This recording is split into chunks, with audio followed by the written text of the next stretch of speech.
Margherita में हुए मानवता शर्मसार। 60 वर्षीय वृद्ध पर 11 वर्षीय बच्ची के यौन शोषण का आरोप। केले बेया काम केले कइली ताई লগত হৌ ছোৱালীজনীৰ লগত হৌ ছোৱালীজনীৰ লগত কেলে বেয়া কাম কইলি মই একো নাই কৰা মোৰ ছোৱালী কিছনা মই ভাবি তোক ধৰি তোক তেনেহলে পাব্লিকে কেলে ধৰিছে পাব্লিকে কেলে ধৰিছে ইয়াত আহো বুলি কিনে ধৰি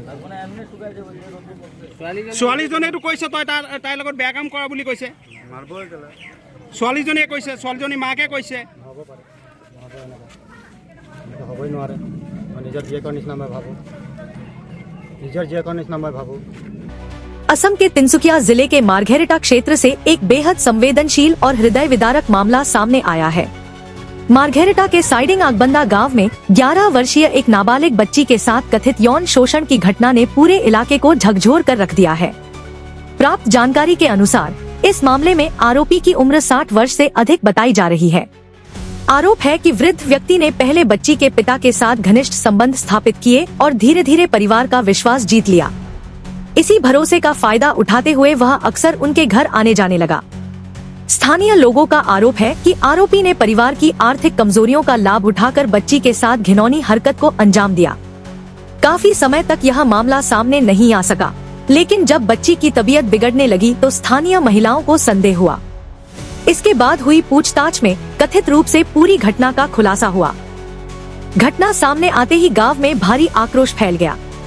गुस्साए ग्रामीणों ने आरोपी को पकड़ लिया और बाद में उसे मार्घेरिटा पुलिस के हवाले कर दिया। पुलिस ने आरोपी को हिरासत में लेकर मामले की जांच शुरू कर दी है।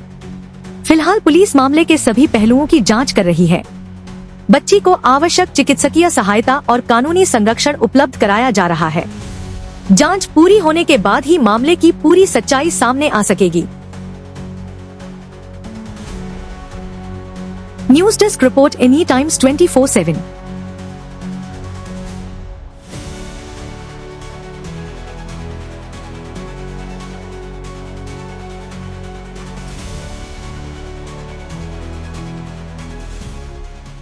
আজি আগবেলা সময়ত মানে আমাৰ ঘৰত ল'ৰা এটা থাকে গৌতম বুলি, তেখেতে মোক আহি কিনে ক'লে যে মামী ছোৱালীজনীৰ ঘৰটো খুব বেয়া আৰু আমি সকলোৱে তাইক মানে লৈ আৰ্থিকভাৱে মানে দুৰ্বল, মানে সেইকাৰণে অকণ কিবা এটা টকা চবেই তুলি তাইক হস্পিটেল লৈ যাওঁ। মই ক'লো ভাল কথা, তেতিয়াহ'লে মই চৰ্দি জ্বৰ হৈ আছে বুলি গম পাওঁ, কিন্তু কি হৈ আছে আমি গম নাপাওঁ মানে। তাৰপিছতে ময়ো তেনেকুৱাকৈ কেইটকামান দিলোঁ, চবেই আমাৰ গাঁৱৰ ৰাইজে 2 টকা 3 টকা দিলে, তেনেকুৱা গ'ল। সেই সময়তে মানে আমাৰ গাঁৱৰে এগৰাকী আশাকৰ্মী পিংকি তাইৰ মুখত আহিলে আৰু পলি আহি ক'লে যে বৌ আমি ছোৱালীজনীক এবাৰ চাই আহোঁ ব'লকচোন। মই ক'লোঁ ব'লা তেতিয়াহ'লে লৈ যোৱাৰ আগত। মই যেতিয়া আমি আহি চাইছোঁ মানে ছোৱালীজনী একেবাৰে লেবেজান, আৰু মোৰ সন্দেহ এটা হৈছে মানে, কাৰণ কেইদিনমান আগত মানে তাহাঁতৰ ঘৰত এই মানুহজন মানে খুব আহি থাকে, ৰাতি বিয়লি থাকে, বেয়া মাত মাতে, মানে বহুতে মানে প্ৰত্যক্ষ কৰিছে গাঁৱৰ মানুহে, মানে কেইবাবাৰো একেলগে বিচনাত থকা সেনেকুৱাকৈ হৈ আছে। তাৰপিছত মই সন্দেহজনক দৃষ্টি দেখি মই তাইক সুধিলোঁ, মাকক সুধিলোঁ যে এনেকুৱা কিবা ছোৱালীজনীৰ লগত কিবা এনেকুৱা হৈছে নেকি, কিবা এনেকুৱাকৈ আহি বহুতৰ মুখৰ পৰা বহুত কিবা কিবি শুনি থাকোঁ, আজি ভালেমান দিনৰ পৰা শুনি আছোঁ, আৰু বহুতক মানুহজন ৱাৰ্ণিঙো দিয়া হৈছে ইয়াত নাহিবি বুলি মানে। তাৰপিছতো যেতিয়া হৈছে তেতিয়া ক'লে কি বোলে গম নাপাওঁ বোলে। জীয়েকক সুধিলোঁ, জীয়েকে মনে মনে আছে, ছোৱালীজনী বয়স বেছি হোৱা নাই, 10 বা 11 বছৰ হ'ব।